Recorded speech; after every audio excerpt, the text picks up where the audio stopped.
vamos a proceder a la tercera conferencia de este ciclo de conferencias TAS UPM.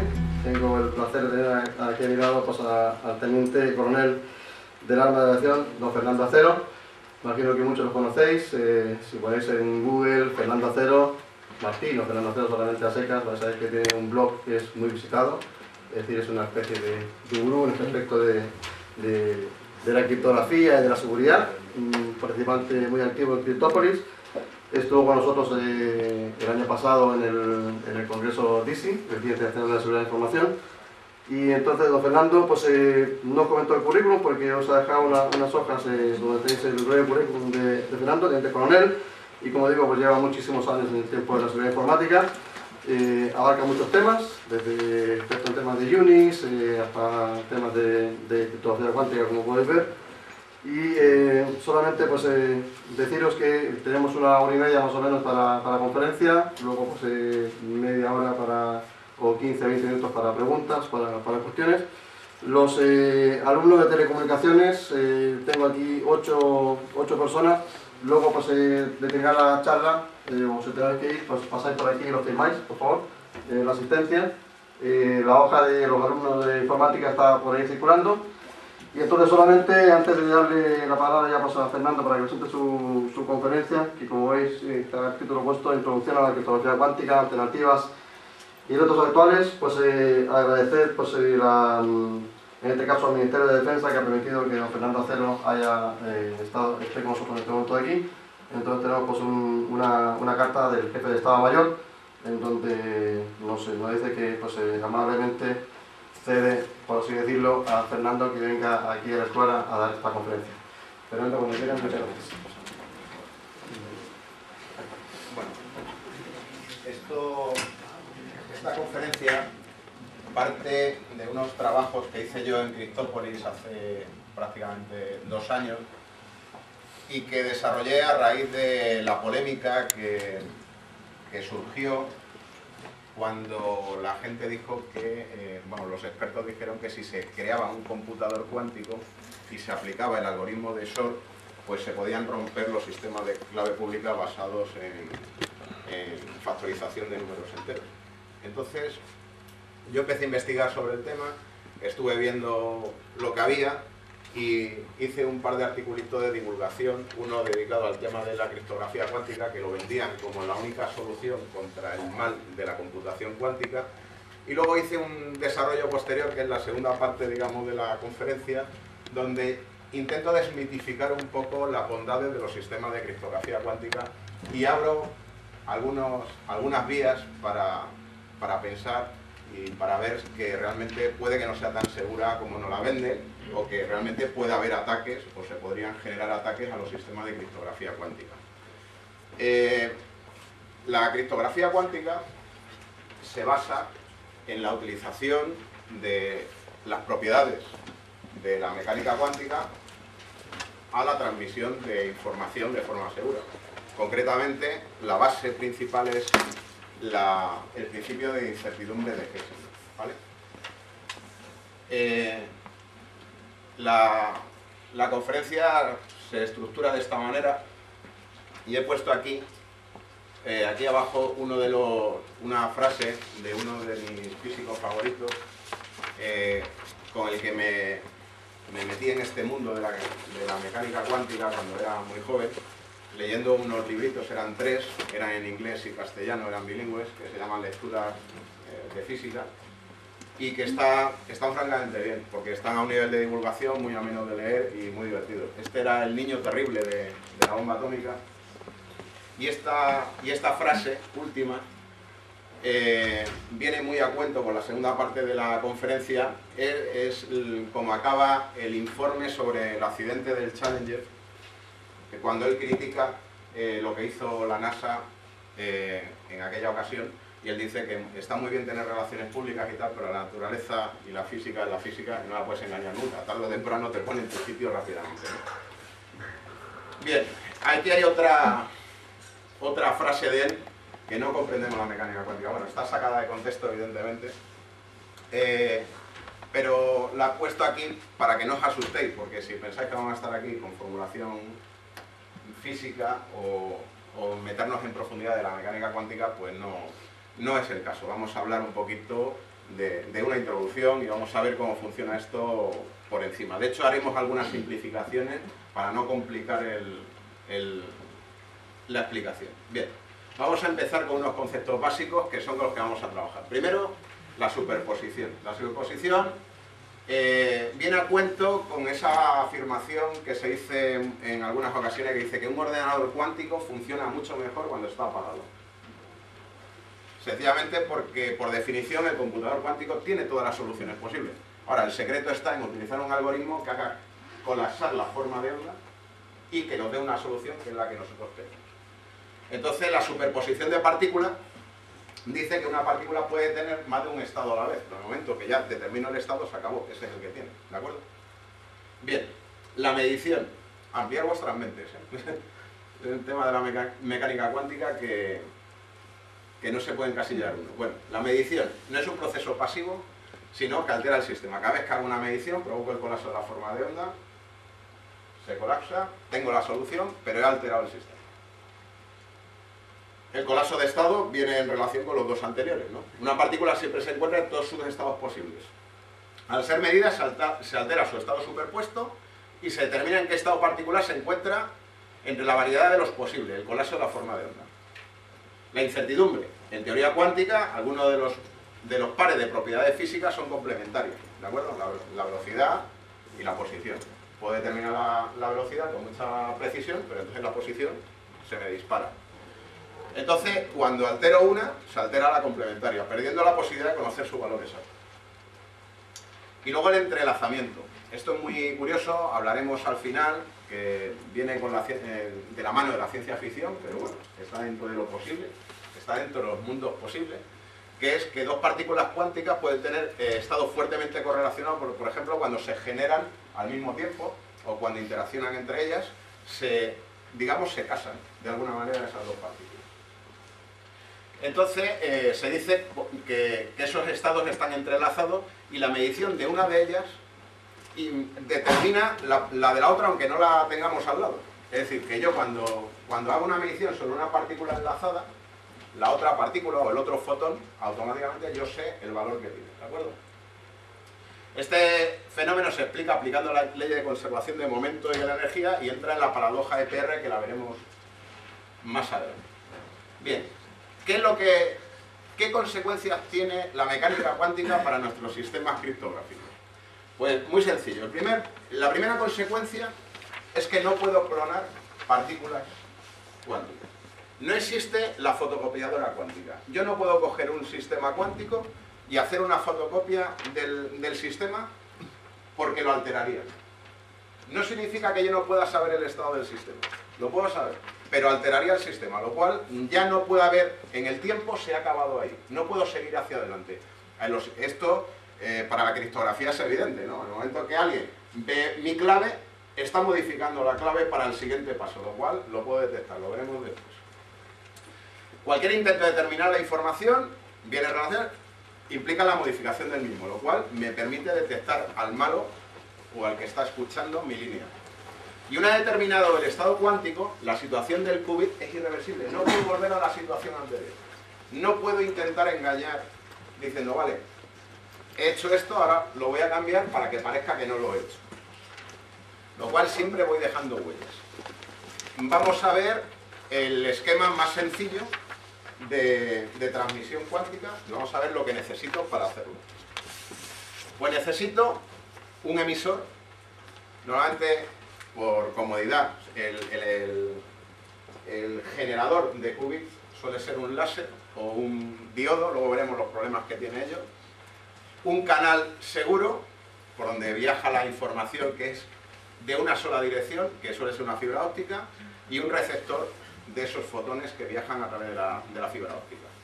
Y luego un canal no seguro para implementación del protocolo de comunicaciones que hace falta de control para que esto funcione. Luego veremos por qué. Este es bidireccional y el otro tal. Esto ya tiene una serie de consecuencias. Daros cuenta que para que tengamos criptografía cuántica tenemos limitaciones. Tenemos la limitación de un canal con las limitaciones correspondientes, porque además, como hemos dicho que no existe la fotocopiadora cuántica, tampoco hay repetidores cuánticos, lo cual es una comunicación punto a punto y no puede haber nada por medio. El canal este no seguro transmite información para hacer la determinación de la información que he transmitido a través del canal seguro para eliminar la que no me vale. Luego veremos por qué. Bien, ahora viene la madre del cordero. Aquí esto es importante que lo entendáis. Esta es una de las transparencias para comprender el protocolo más importantes. Yo necesito, para que esto funcione, unos generadores aleatorios que tienen que ser perfectamente aleatorios, si no, el sistema fallaría. Y tengo unos filtros de polarización, que estos son filtros, 4 filtros, que son determinantes, es decir, que determinan claramente la polarización del fotón, que puede ser recta o oblicua, y hay 2 y 2. Precisamente el hecho que haya 2 y 2 es lo que hace que esto sea seguro. Luego veremos cómo funciona. Pero es importante. Y luego hay unos filtros de base de polarización, que no son determinantes, que son unos filtros que me darán un valor 0 o 1, pero solo será válido ese valor si he elegido el filtro correcto. ¿Vale? O sea, yo tengo aquí 4 y aquí 2. Si yo he lanzado el fotón con un filtro de polarización recta, la que sea, cualquiera de estas, o vertical o horizontal, y he usado este, me va a devolver un 0 o un 1, pero no voy a tener la seguridad que esa codificación, ese 0 o 1, se corresponde con lo que me enviaron inicialmente. ¿Lo entendéis? Este filtro me permite obtener solo un 0 o un 1. Realmente da 0 o 1 o pierdo el fotón. Pero bueno, vamos a simplificarlo en la conferencia esta y vamos a pensar que me da un 0 o un 1 si elijo el adecuado. Y me va a dar un 0 o un 1 también si elijo el no adecuado, pero no lo voy a poder utilizar, ¿vale? Y luego necesito un generador de fotones únicos. Ese es el problema más grave que tiene la criptografía cuántica. ¿Por qué? Porque si emito 2 fotones, por lo que sea, estoy emitiendo 2 fotones enlazados, con la misma información, porque han pasado por el mismo filtro. Yo puedo poner un divisor de haz y puedo estar leyendo uno sin que tú te enteres. ¿De acuerdo? Entonces es muy importante esto, que el generador sea de fotones únicos. ¿Hasta aquí todo bien? ¿Alguna pregunta? No os cortéis, ¿eh? ¿Lo entendéis, no? Hasta aquí bien, vale. Luego veremos más despacio. Bueno, pues el primer sistema que hubo comercial ya era del año 1984. Esto es tecnología del siglo pasado, como podéis ver. Y bueno, pues este es el protocolo y el primer comercial del 2001. No es del siglo pasado, de este siglo, pero la idea, el protocolo, el B84 del siglo pasado. Bueno, ¿cómo funciona esto? Pues muy sencillo. Yo codifico ceros y unos aleatoriamente, como me dé la gana, y lo voy mandando a través de la línea esta comunicación. Bob, que está al otro lado, utiliza los filtros estos para ver que lo que me sale ceros y unos. Con lo cual, ¿qué probabilidades tiene Bob de acertar con el valor 0 y 1 adecuado? Pues evidentemente, si elige el filtro correcto, el 100%. Y si elige el no adecuado, el 50%. La probabilidad es de 3 cuartos. O sea, hay un cuarto que me hayan mandado un 0 y yo ya he leído un 1. ¿De acuerdo? Pero ¿qué ocurre si está Eva en medio, usando unos filtros igual que lo de él, para ver lo que estoy mandando por aquí? Pues muy sencillo, como ella tiene que poner estos filtros de forma aleatoria y me modifica lo que pasa a través del filtro, ella leerá ceros y unos, pero también me va a modificar esos. Y cuando llega la comprobación de errores en el otro lado, esa tasa de errores será de 5 octavos, idealmente.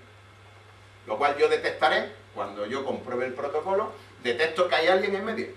En teoría, esto debería ser completamente seguro. ¿De acuerdo? Es una medición de la tasa de errores. Si la tasa de errores me aumenta por encima del valor que yo espero, es que hay alguien en medio escuchando y me está fastidiando. Luego hay un cuadro grande que veremos ejemplo y lo veréis de forma más gráfica. Esto es lo que se dice aquí. En este caso sería 5 octavos. ¿Vale? Bien, vamos a ver ahora otra parte del protocolo. ¿Cómo se usa esto? Bueno, pues sencillamente esto es un sistema fuera de línea. el sistema cuántico no me sirve para transmitir información directamente. Me sirve para transmitir claves de cifrado. Entonces yo cojo, almaceno las claves en mi lado y utilizo un bit por cada bit que yo quiero transmitir luego de forma segura. Es un sistema punto a punto y de una única dirección. ¿De acuerdo? Por definición, es decir, que tengo que tener dos para tal. Los límites, lo veremos, son los que hay en la transmisión actual de fibra óptica, sin repetidores. Entonces, la clave es perfectamente aleatoria, debe ser perfectamente aleatoria. La clave solamente se usa una vez, por lo cual es un sistema de cifrado bastante seguro, desde el punto de vista del cifrado. Y aunque parezca algo sencillo, lo cierto es que para esto se cumpla es necesario que la clave sea del mismo tamaño del texto que voy a cifrar, ¿no?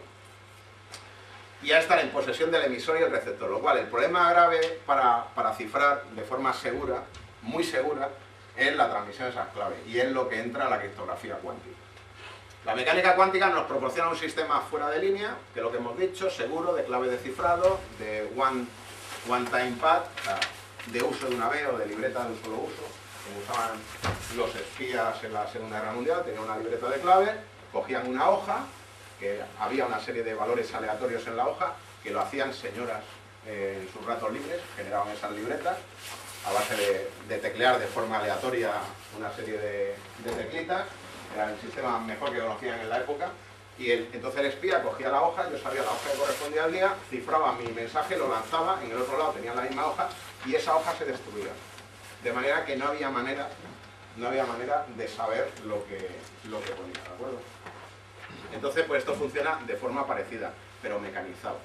Hay varios protocolos cuánticos, el BB84, que es el que veremos, el B92, el B92 modificado y el 91. Varían en pequeños matices, básicamente todo viene a ser lo mismo.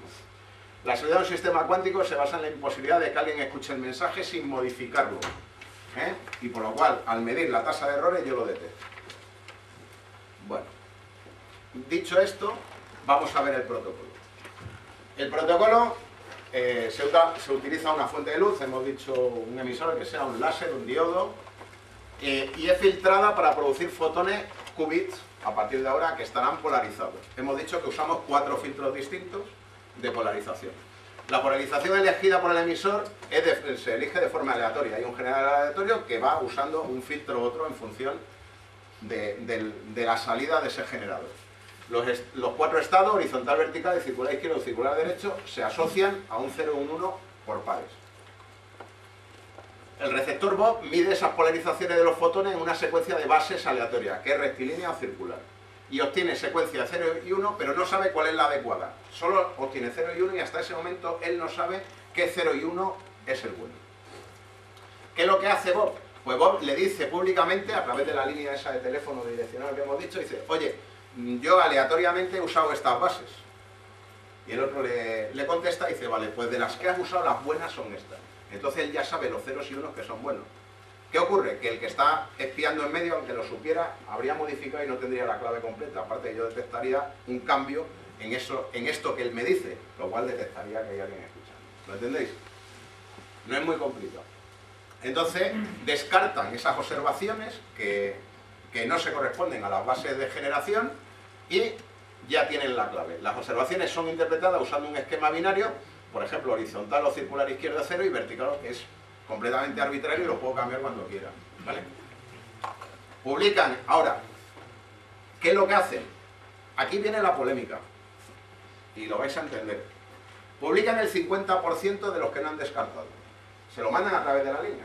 Y dice, oye, de los que no he descartado, esto es lo que yo he obtenido. Y ellos comprueban ese trozo de la clave que se ha transmitido, la desechan. Y si no hay errores, no hay nadie escuchando, pero si aparecen errores, que hay alguien escuchando. Pero claro, he transmitido un 50% de la clave que se elige de forma aleatoria entre la clave completa, lo cual no estoy comprobando realmente la clave que yo voy a usar, estoy comprobando una parte de la clave que voy a utilizar que voy a desechar. Imaginaros que elijo la primera parte o elijo una parte que por casualidad, o sea, da la casualidad que no detecto un fallo, lo cual la seguridad es relativa, ¿lo entendéis? Es como la campana de Gauss. Hace poco ha habido una persona que se ha librado de un test de alcoholemia porque utilizaba la campana de Gauss del detector de alcoholemia. El abogado dice, oiga, mire, hay una probabilidad remota, muy remota, porque la campana de Gauss llega hasta aquí, de que este señor haya dado positivo por haya bebido muy poco. Y entonces el juez, aplicando las matemáticas, dice, pues la verdad es que tiene razón. Cabe la posibilidad que con un nivel de 0,1 real esté dando 0,9. ¿Por qué? Porque está la campana de Gauss. Entonces, aquí viene a ser lo mismo. Si aplicamos la matemática estricta, realmente no estoy comprobando la clave que voy a utilizar posteriormente. Estoy usando una parte que desecho de esa clave, de lo que he transmitido. ¿Qué ocurre? Aquí esto lo voy a pasar muy de pasada, que esto era en un entorno ideal donde no hay una señal ruido presente en la línea. Pero si tengo ruido en la línea, el protocolo lo tengo que mejorar de alguna manera. ¿Por qué? Porque entonces me puede engañar. Puedo pensar que me están escuchando cuando realmente lo que tengo es ruido en la línea. Entonces, ¿qué es lo que hay que hacer? Pues bueno, en este caso hay que conocer el nivel de señal ruido de la línea, o nivel medio de la señal ruido, elegir un tamaño del bloque, aplicarle una suma de control y desechar una parte de esa suma de control y desechar la suma de control y el inicio del bloque. Y ellos comprueban que lo que se ha transmitido realmente está libre de errores. Es una mejora del protocolo que no tiene más importancia, pero lo que sí tiene importancia es que nuestro sistema de detección de intrusos se basa en ver la tasa de errores. Si la línea tiene ruido, tenemos que tener presente ese hecho para no llegar a la conclusión de que hay alguien escuchando cuando realmente no lo está haciendo, ¿vale? Bueno, aquí viene lo interesante, aquí creo que lo vais a entender mejor.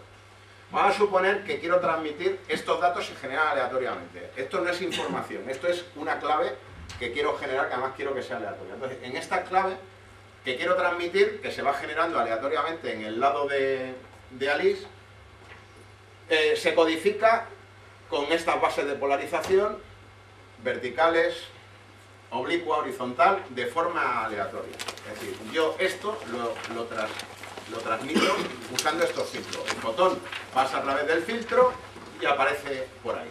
¿Qué es lo que hace Bob? Pues aleatoriamente utiliza los filtros de determinación que hemos dicho que permite saber si es un 0 o un 1 si elijo el correcto.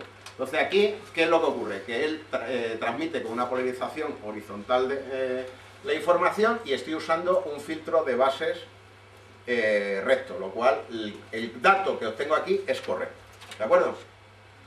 ¿Qué ocurre si manda este? Este también es correcto, este también es correcto. Esto yo lo he generado poco aleatoriamente, ¿eh? Esto es según me daba, o sea, lo cual no... Veréis que a lo mejor hay más coincidencias de las que debiera. ¿Pero qué ocurre aquí? Aquí él transmite un 0, pero él ha utilizado una base que no es la adecuada, ¿de acuerdo? ¿Qué es lo que puede ocurrir aquí? Que salga un 0 o un 1, realmente en este caso coincide porque le ha dado por ahí. O sea, él recibe siempre un 0 o un 1, pero no sabe cuándo se cambia. En este caso no cambia, pero en el caso siguiente, que él transmite un 0, se equivoca de nuevo, está recta, y aquí él ha usado una oblicua o circular, y ¿qué ocurre? Que se cambia un 1. Ese ya no nos vale. Y así va hasta el final. Alice, Bob le dice a Alice, oye, he usado estas bases, que son las mismas que hay arriba. Y Alice le dice, vale, pues de las que has usado, las buenas son estas. Entonces él obtiene esta secuencia de verdaderos. Es así de sencillo, no es muy complicado. Pero ¿qué ocurre cuando hay alguien en medio? Bien, si hay alguien en medio, en este mundo ideal, las cosas cambian. ¿Por qué? Porque él está usando estos. Y Eva usa estos, que son distintos, porque también los genera de forma aleatoria. Entonces va a cambiar información. Vamos a ver los casos. Aquí él utiliza una recta, ¿vale? Y él utiliza aquí esta. Es correcta. Pero aquí Eva se ha equivocado y ha usado una oblicua. Su dato, que era 1, lo ha cambiado a 0. Y aquí aparece 0. Sin embargo, luego cuando se haga la comprobación de base, aquí le va a decir que estaba bien. Y seguimos así en las distintas circunstancias. Todos los que están aquí en rojo todos estos datos que están aquí en rojo son datos que han sido cambiados por EVA por error. Cuando yo hago el intercambio de información de bases, no me di cuenta todavía del error, pero cuando cojo el 50% de lo que han transmitido y me lo cambio, me di cuenta que aquí aparecen unos fallos. Esos fallos me hacen detectar que hay alguien en medio. ¿Vale? ¿De acuerdo? ¿Veis? ¿Alguna duda? ¿Lo veis claro qué es lo que ocurre cuando hay alguien escuchando en un sistema cuántico? Bien. Vamos a ver algunos problemas a tener en cuenta en este caso. Hemos dicho que era un ambiente ideal. Bueno, primero, que podría haber un hombre en medio. Si yo me hago con el terminal del otro lado, yo no sé realmente que estoy transmitiendo esa clave a quien quiero transmitírsela. ¿De acuerdo? En este caso de la fibra óptica es más complicado, pero pensar, por ejemplo, en una comunicación láser a un satélite, que se estaba trabajando en ello.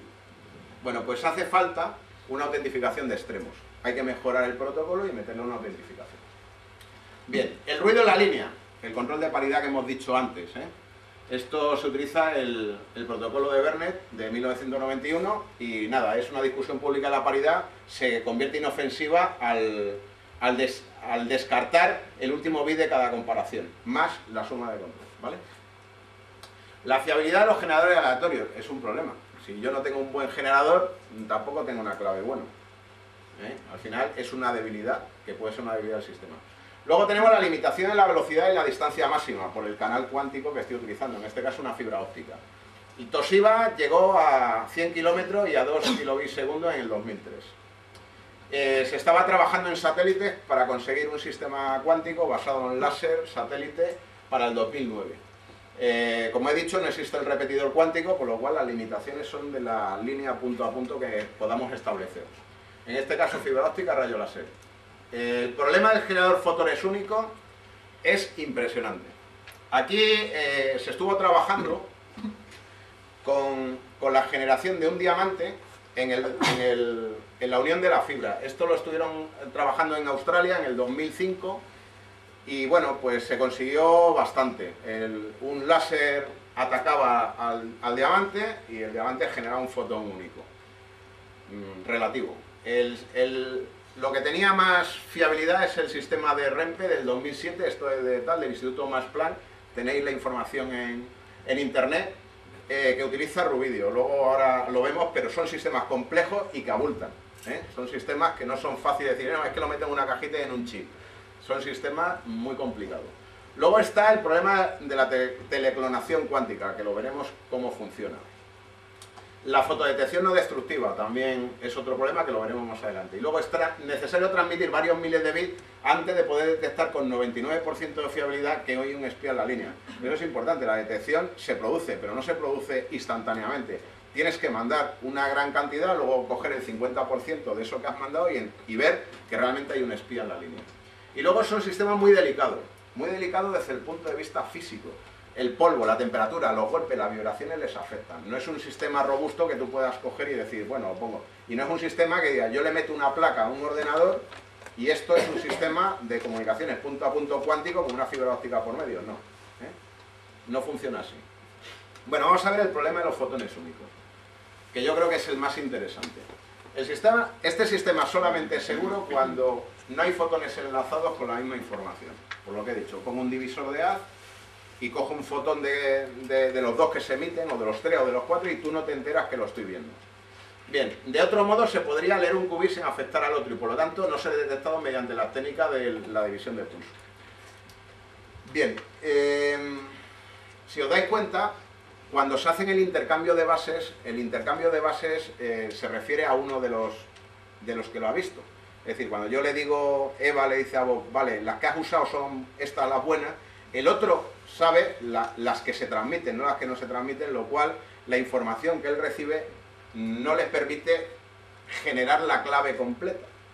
Lo cual dice, bueno, pues no vas a conseguir toda la información que recibe Bob como real, porque él va a tener una clave ligeramente distinta. Ligeramente distinta.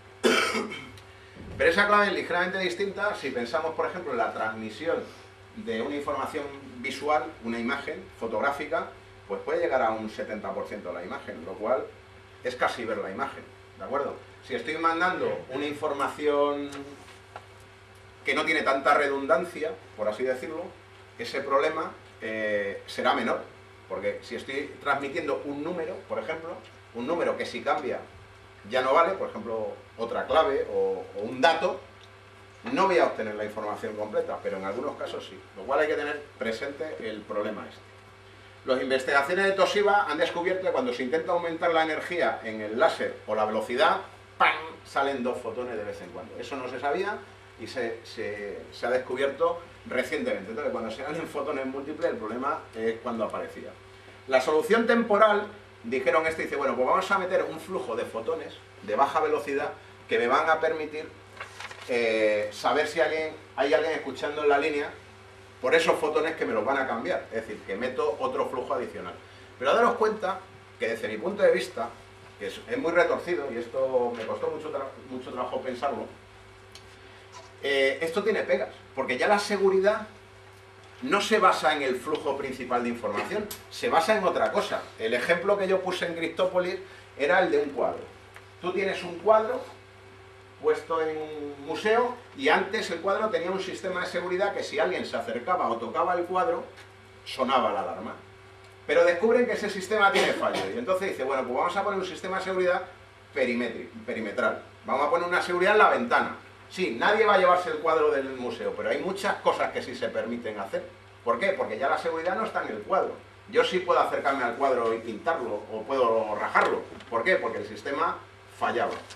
La seguridad esta del flujo de fotones de baja velocidad, o sea, de baja velocidad, no, de baja intensidad, no es un sistema que dé seguridad intrínseca al sistema. Para mí es, entre comillas, una chapuza. Chapuza en el sentido estricto, ¿no? La solución puede venir de la mano de la investigación de Max Planck, que es lo que estaba hablando, que han logrado que con un átomo de rubidio confinado y súper enfriado en una jaula o en una... se le dé con un láser y genere un fotón único. Pero esta solución no está madura para el uso comercial. Este es el esquema de cómo funciona esto. También le veo yo una pega de fondo. Si lo veis aquí cómo funciona, ellos tienen aquí un conmutador óptico y aquí un divisor de haz. Son cosas distintas. Este encamina o hacia aquí o hacia allí. Y si llegan 2 fotones, los separa uno para un lado y otro para el otro. ¿Qué es lo que hacen estos? Pues van dándole caña con el láser aquí al átomo de rubidio. El rubidio genera un fotón, de vez en cuando lo uso y de vez en cuando lo mando para acá para ver si aquí aparecen 2 fotones. Si aparecen 2 fotones, esto no está funcionando bien. Es una medición de calidad del generador de fotones único. Pero daros cuenta que tampoco, desde el punto de vista estricto, me da la garantía que el que ha llegado aquí es único. ¿Lo veis? De vez en cuando me permite comprobar si lo que estoy generando son fotones únicos. Pero le puede dar un yuyu, puede subir la temperatura de la celda de confinamiento del átomo y en ese momento generarse 2. No tengo la garantía. Bien. Vamos a seguir con la teleclonación cuántica. ¿Qué es esto? Bueno, pues es una puerta abierta a la eliminación del principio de no clonación, que impide la existencia de la fotocopiadora cuántica que decimos al principio. Bueno, el sistema se basa en una cosa que se llama estado gráfico de Greenberger, Thorne, Zellinger, y que permitía la teleclonación invalidando la paradoja de PR de los estados enlazados como ampliación al teorema de Bell, la famosa desigualdad de Bell. Todo esto muchas veces se ponían entre ellos zancadillas, jugaban a que, bueno, si tú eres capaz de demostrar esto es que lo tuyo no vale, o si soy capaz de tal. Entonces ellos ponían las desigualdades de Bell, pues fueron mucho tiempo el Santa Santorum de todo este tema, ¿no? Básicamente, utilizando este sistema se podría obtener, solo se podría obtener un máximo del 66% de la clave, sin ser detectado. Sin ser detectado. Lo que puede estar muy bien en algunos casos, por ejemplo, lo que he dicho antes, en el caso de información gráfica. Por el momento, a fecha de hoy, solo se ha logrado la clonación de un haz de fotones únicos a un nivel del 54% de los parámetros cuánticos. El resto es detectado, es decir, me ha bajado el umbral de detección, pero sigo teniendo la posibilidad de detectar a la persona que me está viendo, ¿eh? Daros cuenta, estamos hablando del 54%. ¿Eh? Pero bueno, puede ser. La fotodetección no destructiva. Esto es otra cosa curiosa. También, cuando un fotón es registrado por un fotodetector, el efecto colateral es su destrucción automática.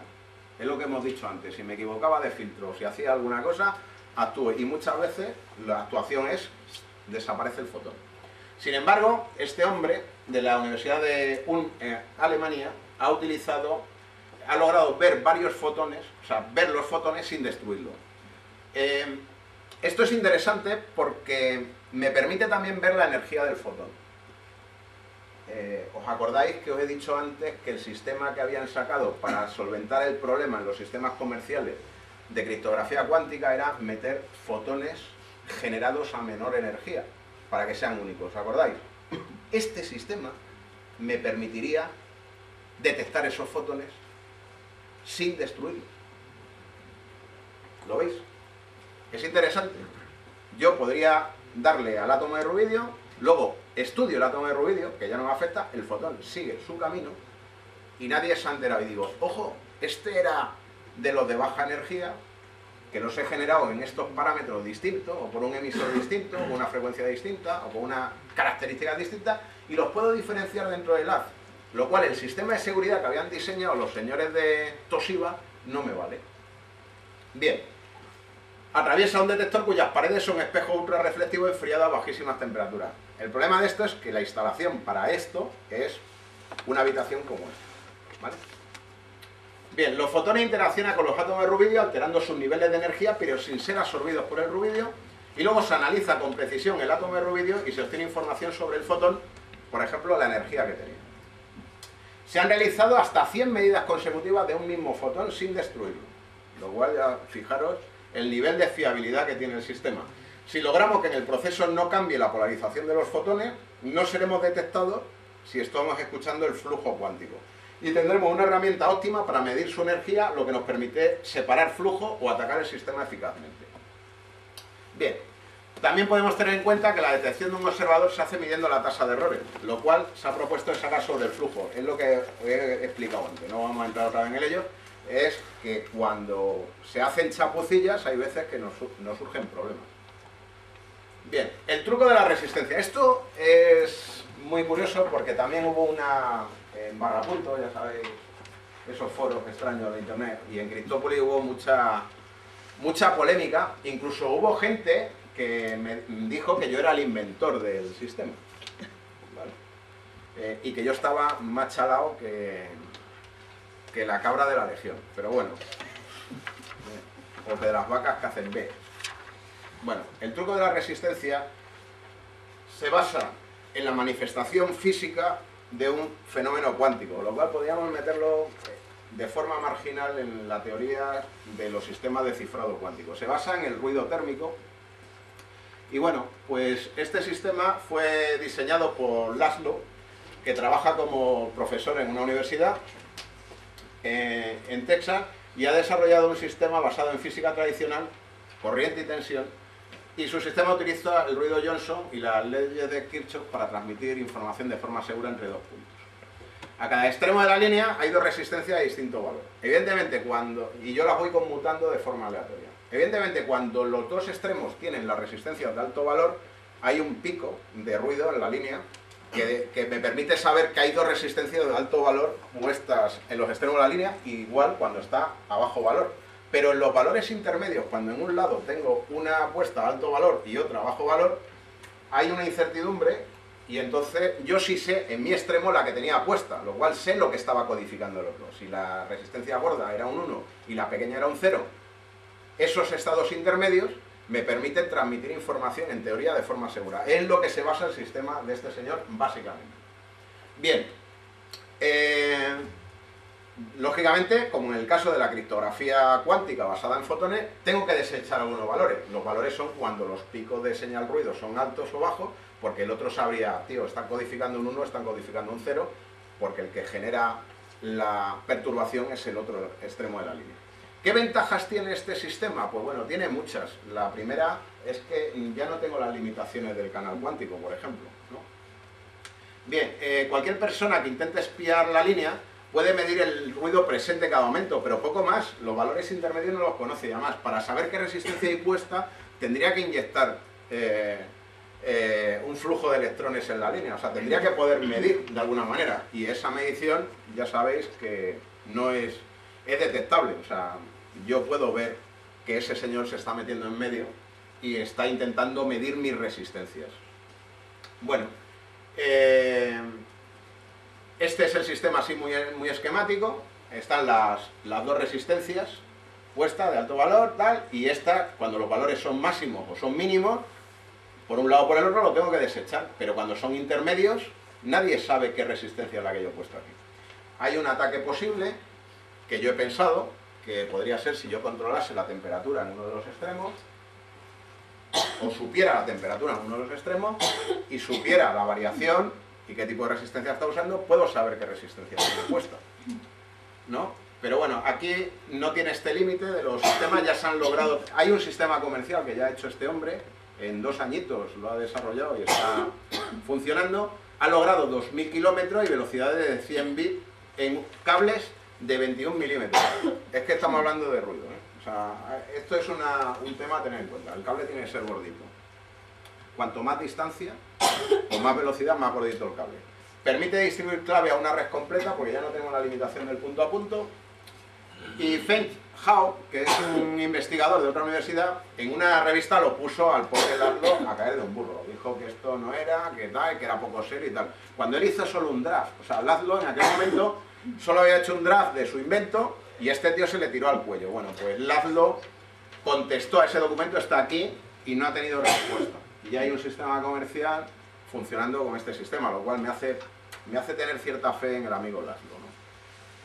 Bien, vamos a ver, ya estamos llegando casi al final. Teletransporte cuántico. Bien, esto, cuando yo tengo un estado entrelazado, manipulando una de las partículas, puedo estar, o sea, manipulo la otra realmente, o cuando yo mido una de las partículas, mido la otra.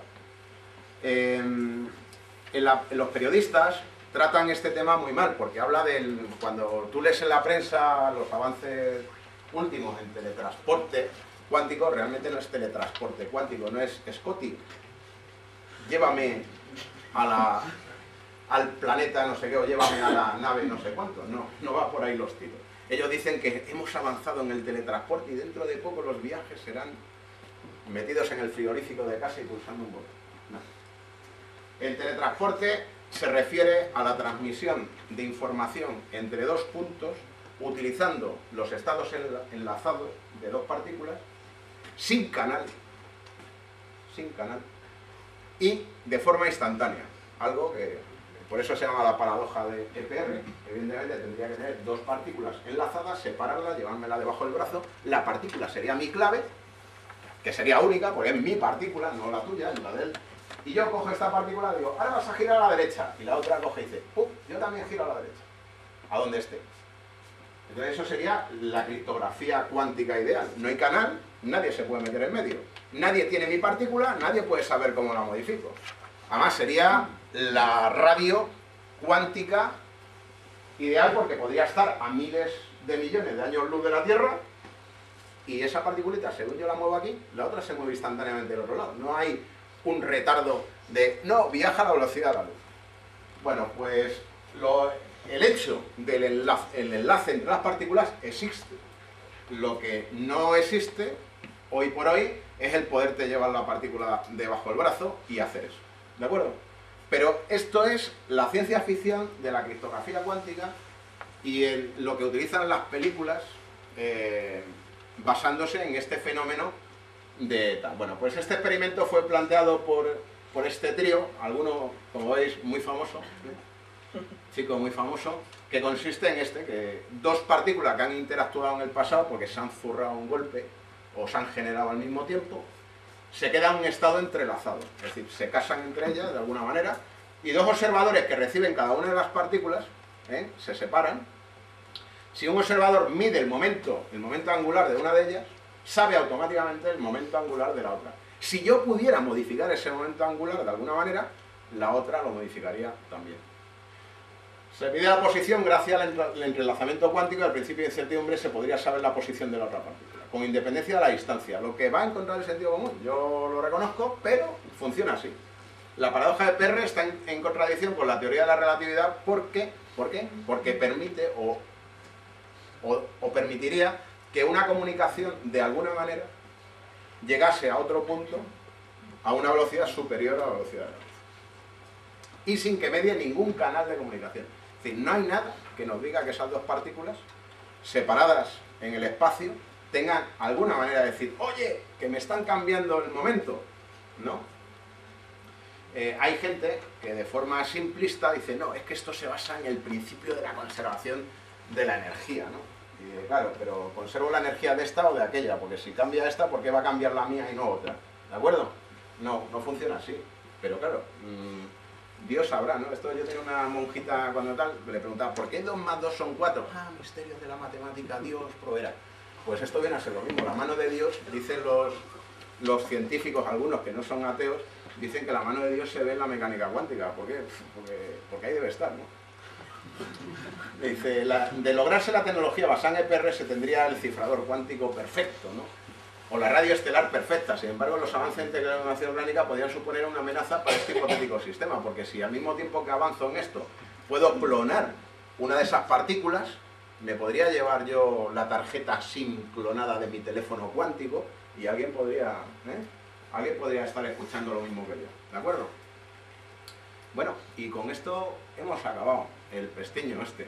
He querido dejar tiempo porque pensaba que iba a haber muchas dudas, ¿no? Y no quería atosigaros demasiado con temas relacionados con esto.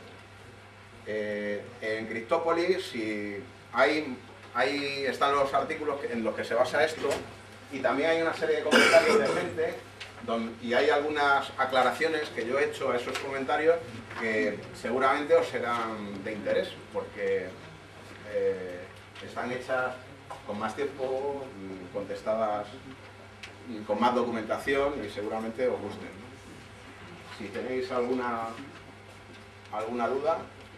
Sí, turno de preguntas.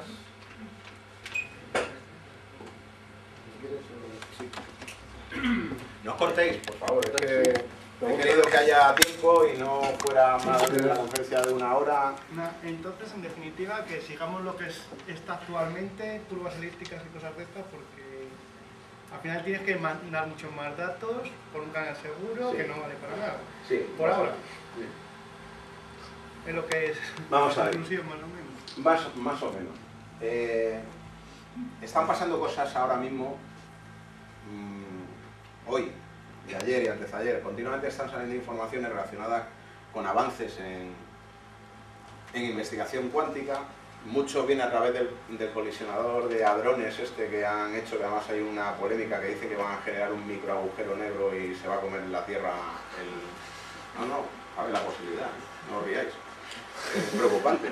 No, hay muchos científicos serios que han firmado la carta. Se están investigando cosas muy interesantes y también está apareciendo información fuera ya de la prensa o del sensacionalismo de la prensa, aclarando algunas cosas, ¿no? Nos habían dicho que el computador cuántico, y esto salió en la última conferencia esta de la cátedra que estuvimos aquí, sí, que era una amenaza muy seria para la criptografía tradicional, la aparición del computador cuántico.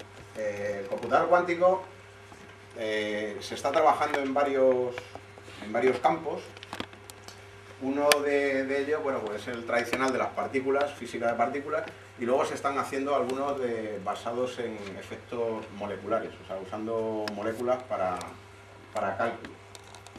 Yo ahora mismo no he visto ninguno, y sí hay algunos chips cuánticos que han utilizado para satélite la NASA en diseños que se han utilizado, y hay una empresa, la D-Wave, que es la canadiense, que ha participado en el desarrollo del computador cuántico, que creo que es el más desarrollado ahora mismo.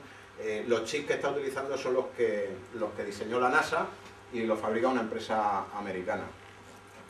Pero que exista el computador cuántico tampoco implica que haya un riesgo muy inminente, porque el mismo diseñador del algoritmo que rompería en teoría los sistemas basados en factorización ha dicho que él piensa que lo único que lograría es bajar en varios órdenes de magnitud los cálculos necesarios, pero no sería una amenaza directa, por lo menos con el diseño del algoritmo que él tiene, lo cual nos ha tranquilizado a todos un poco, pero también habrá que ver si esa afirmación se basa realmente en una realidad. Hay un trabajo, un draft, está en internet, yo me lo bajé el otro día, es un poco espeso, y bueno, estoy trabajando sobre él, son 4 páginas, y lo leo a rato y lo pienso cuando paseo con mi perro.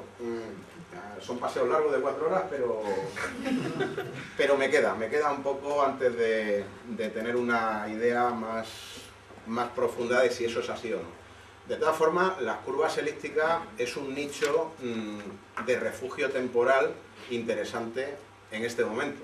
De hecho, pienso que los sistemas ahora mismo de clave pública, los PKI famosos, deberían haber migrado todos al igual que pienso, tenía que haber migrado a sistemas de hash más avanzados, tendrían también que haber utilizado curvas elípticas en vez de criptografía basada en factorización, ¿no?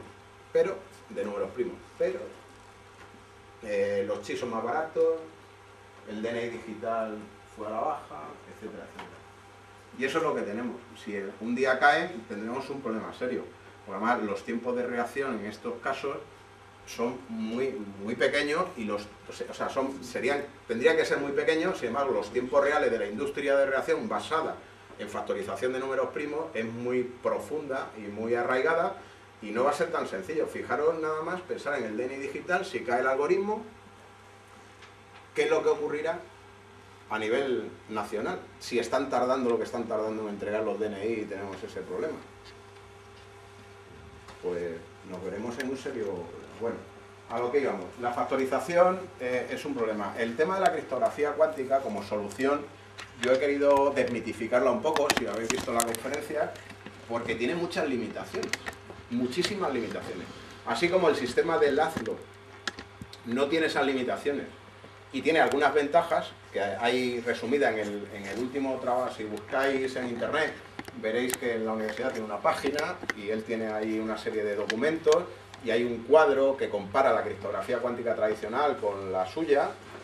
Pues él da una serie de ventajas que a mí me hacen pensar que, cara a la idea que tenemos nosotros ahora de criptografía para intercambio de claves seguras, pues podría ser interesante. Podría ser interesante, lo cual yo no le pierdo de vista, ¿eh? Yo sigo su trabajo, me parece muy interesante y que tiene ciertas aplicaciones que no tiene la criptografía cuántica. La criptografía cuántica a lo mejor para enlazar 2 edificios, 2 centros de proceso de datos en una misma ciudad, que permitan tal, un banco, 2... Ten en cuenta encima que las velocidades que se consiguen son de risa, ¿eh? O sea, yo tengo que estar mandando claves y claves y claves para mantener un pool de claves utilizable para mandar información a los volúmenes que estamos mandando la información. Esto sirve para la información ultra secreta y de pequeño tamaño. O sea, no vale para otra cosa, por lo menos como está ahora. Sí. No conozco nada del trabajo de Laszlo y quería preguntar, otros de los problemas que se achacan a la criptografía cuántica es que todavía no aporta soluciones frente a las otras aplicaciones de la criptografía de clave pública, ¿no? Sí. Autenticación, identificación de usuario, bit de compromiso, sí. Todas estas aplicaciones, de momento, en el ámbito de la criptografía cuántica, pues todavía no hay soluciones al respecto. Incluso, en algún caso, lo que se ha demostrado es la imposibilidad de hacer un protocolo seguro para alguna de estas aplicaciones. ¿En el sistema de Laszlo se contempla alguna de estas otras aplicaciones? Vamos a ver, Laszlo, al igual que el sistema de criptografía cuántica que hemos visto, se basa en la transmisión a través de red, incluso, no es punto a punto, ya permite transmitir de forma unidireccional una clave a una red de ordenadores. Es la única ventaja más gorda que yo he encontrado. Desde el punto de vista de la criptografía de clave pública, evidentemente no tenemos una tarjeta cuántica, ni vamos a tener una resistencia en una tarjeta para poder utilizar las otras aplicaciones que tiene la criptografía de clave pública para hacer este tipo de cosas. Realmente esto no es un sistema de criptografía de clave pública, es un sistema de transmisión de claves de forma segura, nada más. Luego las claves las podrás utilizar para lo que quieras. Daros cuenta... Ya, pero la pregunta es, se ha demostrado que no puede haber, por ejemplo, un protocolo de compromiso de bits para los sistemas de criptografía cuántica de clave secreta, pues que no se puede hacer en un sistema seguro. ¿Eso, en el caso del sistema de Laszlo, sigue siendo válido? ¿Que es imposible? ¿O cabe la posibilidad? Ya digo que es que no conozco... Yo sigo pensando que es imposible. Por el sistema que utiliza, de descarte y tal, al final lo que obtienes es un ceros y unos generado en un caso por una polarización y en otro caso por la elección aleatoria de una resistencia. El problema viene a ser el mismo. El problema viene a ser el mismo. Sí. Bueno, yo me he quedado un poquito descolocado con lo que has comentado antes de la teoría esta que dice que dos fotones que se han encontrado, que quedan entrelazados, que porque podamos, o sea, no te entiendo si te refieres que mirando el momento de uno podemos averiguar el momento en el que se encuentra el otro, o sea, como entiendo como si guardara una memoria similar en su... o si lo puedo modificar, o sea, porque... O sea, que al modificar uno de los dos, el otro tenga que modificarse igual. Porque eso sí que no lo... Se da el hecho. Experimentalmente se da el hecho. O sea, claro, porque eso sí que es lo que entiendo que tiene poca lógica. Es una paradoja. O sea, de hecho es la paradoja. O sea, no han encontrado la explicación. Experimentalmente se ha comprobado que dos partículas enlazadas, sean fotones o sean partículas elementales, con su spin, le cambio el spin a una y le cambio a la otra. Lógicamente, normalmente ese cambio no es decir, te doy la vuelta a los lados, le pegas un leñazo y se lo cambia o la destruyes. O sea, por lo cual no existe el teléfono móvil cuántico, ¿no? Imaginaros en un futuro, tecnología extraterrestre, que te llega y te dice, bueno, usted tiene un repositorio de claves, que son fotones que yo he recogido, de usuarios, y cada usuario lleva su teléfono móvil con su fotón, que le va cambiando la polarización dentro de un bucle. Imaginaros el sistema este de las 100 lecturas, sin destruir. Estamos hablando que no podemos destruir el fotón, cuando destruye desaparece ese enlace entre las dos partículas. Imagínate que yo voy en un bucle y puedo hablar por teléfono de forma segura como el que sea, y no existe canal, no existe retardo, no existe nada. Y efectivamente es una paradoja, ¿no? Y eso es ciencia ficción. La última transparencia la he querido poner un poquito para aclarar lo que aparece en la prensa relacionado con la teleclonación, lo del tema de... Y sí, la teleclonación, lo que ellos hablan de pasar una partícula de un lado a otro y tal, no, lo que se ha logrado es modificar una partícula de un lado y que la otra reaccione instantáneamente a ese cambio de esa partícula. Y se ha visto que si mido los parámetros de una, sé los de la otra. O sea, cuando colapsa la forma de onda en una partícula, sin yo tener idea, colapsa la otra. Y hay otro fenómeno mucho más curioso, que es que se ha descubierto que no necesito medir la partícula, sino pensar, fijaros, o sea, se sabe, en un experimento reciente, se sabe el estado de la partícula antes de medir. Es como si la partícula sintiera que la van a medir. Otra paradoja. O sea, todo esto de la física cuántica está ahora mismo... es apasionante. O sea, yo digo que es completamente apasionante, pero... Y hay cosas que te dejan perplejo. Y dices, bueno, ¿esto cómo puede ser posible? No sabemos por qué. Se sabe experimentalmente, pero no se han descubierto los mecanismos por los cuales, digamos, esas partículas se comunican, o cómo siente esa partícula que la van a medir y va a colapsar la forma de onda de una manera determinada. No se sabe. Sí, bueno, más o menos cuando has estado explicando el protocolo de cifrado cuántico, solamente me has hablado de que alguien no pueda ver la información que estamos transmitiendo, sino simplemente de detectar si alguien la ha escuchado. Sí. Sería como, yo tengo un canal 19 y en vez de cerrarlo y evitar que me lo roben, dejo la las llaves puestas y si cuando me levante al día siguiente no está, sé que me la han robado, pero... No, vamos a ver. Tú no estás transmitiendo la información, estás transmitiendo una clave para cifrar posteriormente la información. Lo cual, yo cuando detecto al tío, lo que digo, esta clave no la puedo utilizar.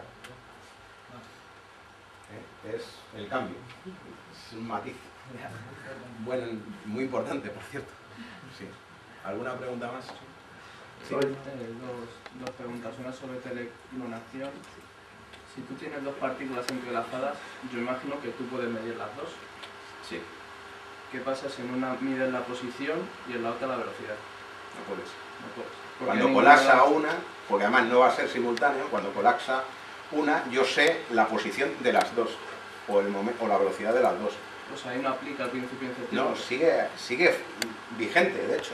O sea, de hecho, cuando yo he conseguido que en una la mida y colapse la forma de onda y yo sepa la posición o la velocidad, en la otra le está ocurriendo lo mismo y sé su posición o su velocidad, pero las dos al mismo tiempo no. ¿Y cuál es tu opinión de cómo puede afectar la computación cuántica a la criptografía simétrica? Lo he dicho antes, por el momento parece ser, a raíz del trabajo ese que todavía estoy en evaluación, que no va a afectar tan mal como pensábamos en un principio. Pero digo simétrica, no asimétrica. Simétrica. De hecho, no... vamos a ver, la criptografía cuántica es una manera de simétrico. ¿Por qué? Porque yo genero una clave aleatoria que solo la tenemos tú y yo. No, decía la computación. Ah, para la en cuanto a computación. romperlo. Romperlo. Porque se dice siempre romper, bueno, asimétrico, pues bueno, intentamos desarrollar protocolos basados en criptografía simétrica. Sí. No sé, claveros, sin distribuir como se hace ahora. Ya, pero el problema está en la distribución de claves. O sea, si tú tienes una clave en un lado y otro, y el otro no la puede tener, no tienes ningún problema. Los sistemas simétricos no se ven afectados por ese... Podrían verse afectados por un sistema simétrico, perdona. Por la velocidad, ¿no? Que haría un computador cuántico. No solo la velocidad, sino también por la fortaleza del generador de claves aleatorias, que es la debilidad única que tiene ese sistema. Por el momento, que se sepa. Sí, que se use una sola vez. Sí, claro. No lo rompes y lo usas una sola vez. Claro. El sistema de las señoras que tecleaban en la Segunda Guerra Mundial parecía muy aleatorio, luego se descubrió que no era tan aleatorio, y había señoras que tenían cierta preferencia por los ceros o cierta preferencia por los unos, en ciertas secuencias, y se sacó información, que sepáis que se sacó información. Sí. Son dos preguntas. La primera referente a lo que estás explicando sobre la separación de fotones. Sí. Si el problema está en medir el fotón, ¿por qué no generar un paquete de datos, comprobar el paquete completo? Eso es lo que hace el protocolo de corrección de errores cuando hay ruido en la línea, que lo que hace es que genera una suma de control de un paquete de una longitud que debe ser adecuada al ruido presente en la línea. De hecho, el protocolo completo implementa un sistema de control de ese paquete de datos. Pero date cuenta, que es lo que decía antes, que todos los mecanismos de control del sistema se hacen sobre paquetes que desecho al final. ¿Por qué? Porque como los he intercambiado a través de una línea no segura, los tengo que desechar, lo cual los que estoy utilizando nunca tendré la certeza absoluta de que son seguros. Pero usted sigue necesitando información y saber que la información que ha transmitido es correcta. Claro, yo tengo que transmitir por el canal no seguro las bases de polarización que son las adecuadas. Y luego tengo que transmitir el 50% de los que son adecuados para ver si hay alguien escuchando la línea, si me aparecen bits que han sido modificados. Y la segunda era referente al tema de PR. Sí. Si usted tiene dos partículas que interactúan, si en el momento en el que interactúan se miden las dos partículas, se podría establecer una relación entre el movimiento que sigue cada partícula, por lo cual no haría falta la partícula, tienes un generador. Ya. El problema es que no puedes medir las dos. Porque, lo he dicho antes, teóricamente no existe el instante perfecto en el cual yo pueda medir las dos partículas, es inviable. O sea, siempre habrá un momento distinto, o sea, habrá una distancia ligeramente distinta si el sistema de medición es físico, que impida que las dos las pueda leer al mismo tiempo, lo cual es inviable. Cuando mido una, aunque haya una 10 millonésima de segundo de diferencia entre mediciones, una va a colapsar y no voy a poder tener lo que tú dices. O sea, siempre, o sea, no existe la posibilidad de medición simultánea de las dos partículas enlazadas. No existe. O sea, no puedes, por el hecho de la misma definición del parámetro tiempo. O sea, no existe ningún medidor simultáneo de partículas enlazadas, ni creo que pueda existir nunca. Me puedo equivocar, pero pienso que no. ¿Alguna pregunta más? Sí.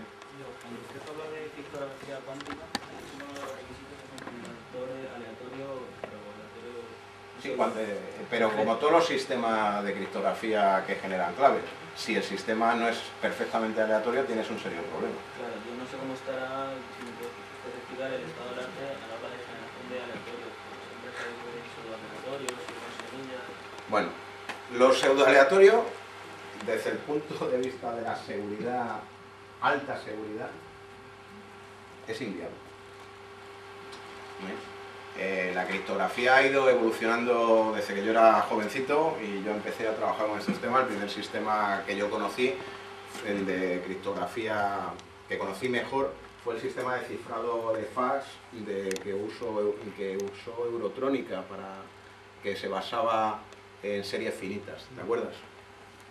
Bueno, pues eso se basaba en generadores pseudoaleatorios, ¿no? Para un fax, imaginaros el batido de clave que se genera por el volumen. Un fax tiene bastante volumen de información. O sea, son bastantes bits lo que se transmite por una línea, una hoja de fax. Y cuanto más pequeña sea la presencia de la clave sobre el mensaje a mandar, más problemas tiene de que el sistema sea seguro. El sistema seguro ideal es bit por bit. Todo lo que baje de ahí, el batido de claves, es peor. En los sistemas de clave simétrica, el problema está en que se ha descubierto que si se hace un batido de clave, la misma clave se utiliza muchas veces.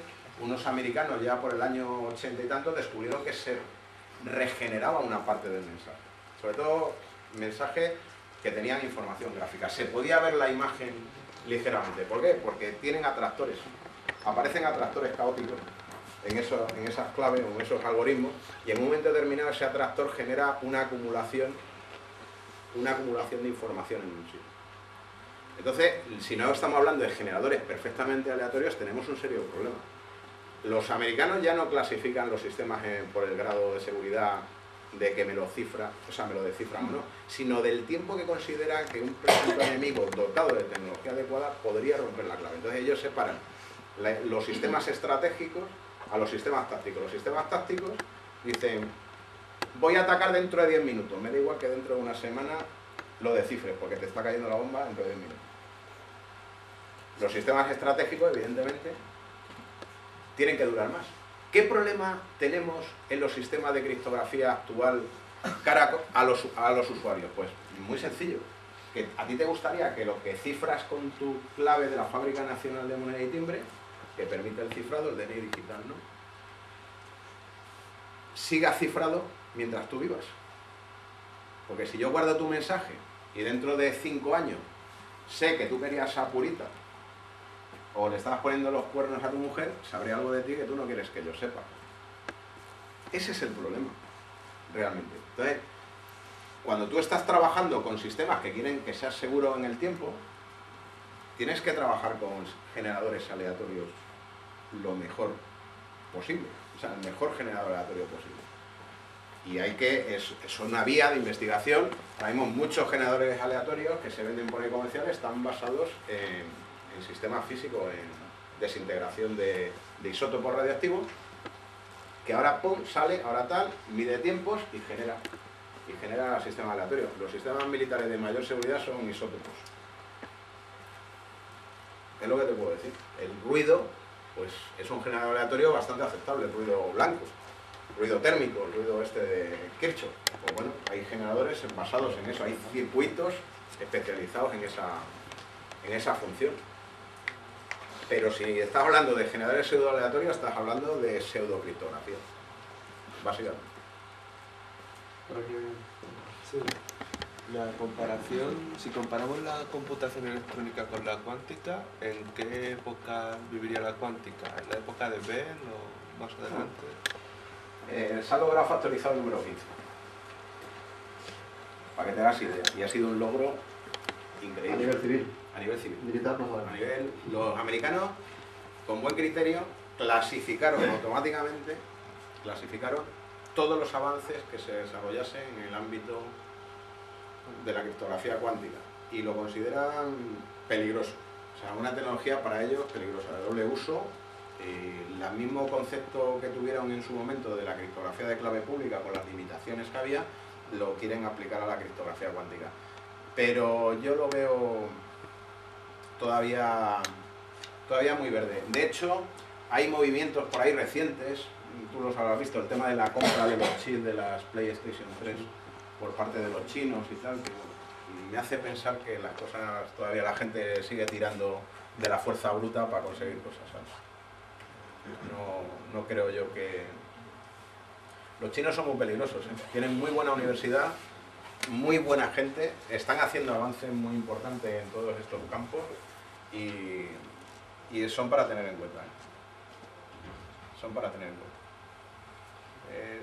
La empresa que yo he visto, yo no he visto todavía nada que me haga pensar que se esté funcionando bien. De hecho, hubo una serie de alertas en un momento determinado generadas a raíz de unos discos duros que se habían abierto en una ocasión en relación a una actuación de la Guardia Civil.